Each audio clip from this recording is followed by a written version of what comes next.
Gente, olha só, dia 6 de outubro, guardem bem essa data, viu? Nesse dia, nós vamos mais uma vez às urnas, dessa vez para escolher o prefeito, o vice-prefeito e os vereadores que estarão à frente da cidade nos próximos 4 anos. Até lá, nós estaremos aqui para tirar as suas dúvidas, esclarecer os temas mais complexos, enfim, te deixar por dentro de tudo que está relacionado ao pleito eleitoral. Isso aí. Na nossa primeira entrevista, vamos falar sobre voto obrigatório. O sistema eleitoral, no formato que conhecemos hoje, foi estabelecido pela Constituição de 1988.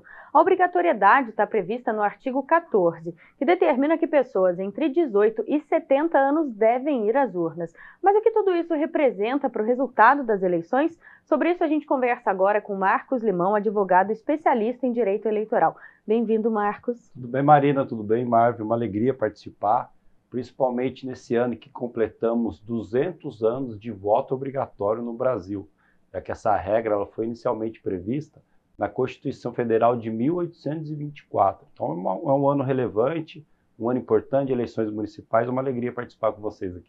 E apesar, de já fazer 200 anos, hoje a gente tem algumas regras específicas da obrigatoriedade do voto, né? Relembra pra gente, por favor, essas regras. As regras atuais, elas que estão na Constituição de 1988, que é a última, que está em vigor, né?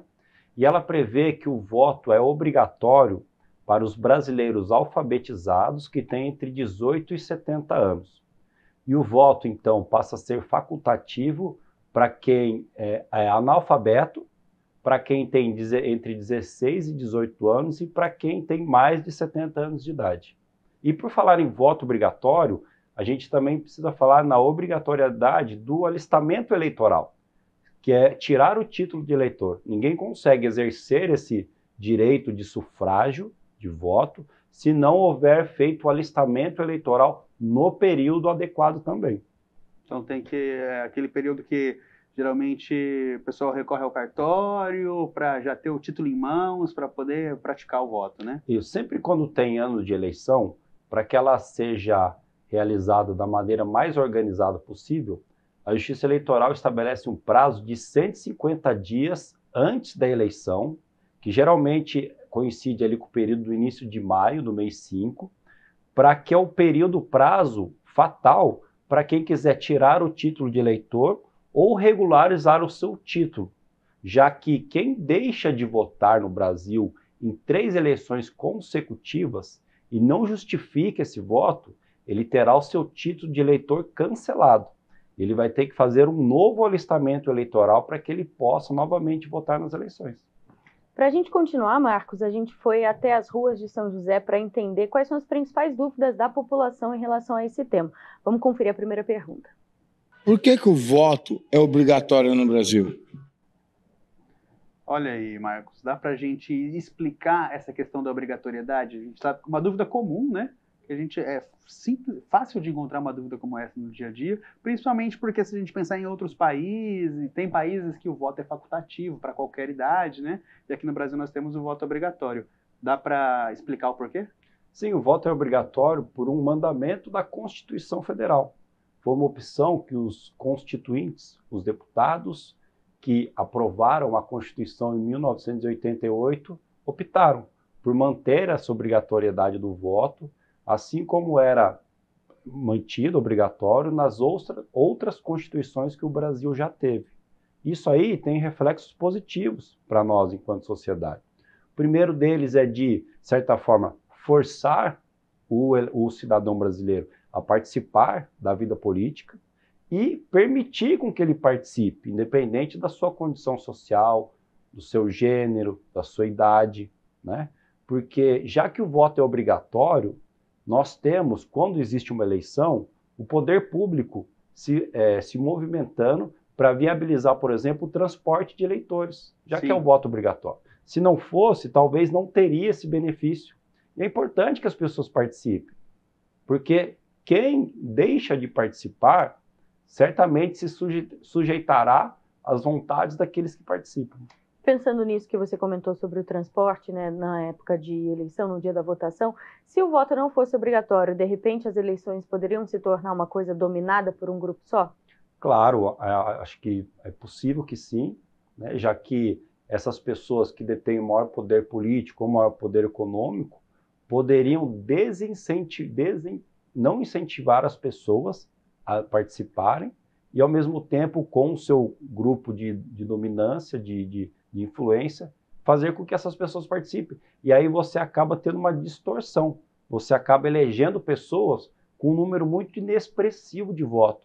E essas pessoas acabam não representando a totalidade da sociedade, que é o que prevê hoje os sistemas eleitorais, que são pessoas que são eleitas pelo voto majoritário ou pelo sistema proporcional. Marcos, vamos continuar essa conversa colocando mais uma vez a população, né, para participar, tirando as dúvidas dos joseenses, que a gente tem mais uma vez a participação deles. Vamos ouvir? Se eu não votar, o que acontece? Olha aí, até um assunto que você já comentou no começo, né, mas trata-se de uma dúvida recorrente, né? Então é importante a gente reforçar e entender também por que tantas dúvidas em torno de um assunto comum, né? Todos de 2 em 2 anos nós temos eleições, e mesmo assim essas dúvidas acabam se repetindo, né? Já que o voto é obrigatório, quem deixa de observar essa obrigação acaba sendo penalizado. E a sanção hoje no Brasil é uma sanção pecuniária. A pessoa ela sofre uma multa de até R$ 3,51. É um valor simbólico, porém educativo, né? Mas a maior penalidade, porém, é quem deixa de votar em 3 eleições acaba tendo o título de eleitor cancelado. E essa pessoa não poderá mais participar das eleições, com vários reflexos da sua vida civil, seus atos da vida civil, né? É importante dizer que essas 3 eleições, elas contam o primeiro e o segundo turno. Se na sua cidade existem 2 turnos e você não deixa de participar, você já tem 2 faltas. Então é importante ficar atento para que você não deixe o seu título de eleitor estar cancelado. E ainda nessa temática de deixar de votar, uma dúvida comum é também que a gente vota com o título de papel, né? Geralmente Sim. A gente leva o título. O que acontece se ali, próximo do período eleitoral, do período da votação mesmo, a gente perde o título? Você pode votar com um documento, com foto, ou com o título digital, o e-título, que é um aplicativo que a Justiça Eleitoral disponibiliza, qualquer pessoa pode baixar gratuitamente no celular, e com ele você também consegue chegar e exercer a cidadania no seu local de votação. E, Marcos, ainda nessa questão das não restrições, né, das consequências da pessoa não votar, a gente ainda tem aquelas questões como a não participação em concursos públicos, problemas com o passaporte também. Impedimento de participar em licitações, tem uma série de desdobramentos na vida civil que a pessoa precisa ficar atenta. Perfeito. Bom, gostaria de agradecer a sua participação nessa nossa primeira entrevista do Cidadania em Pauta, mas já reforçar que a gente sempre vai contar com a sua presença aqui, né?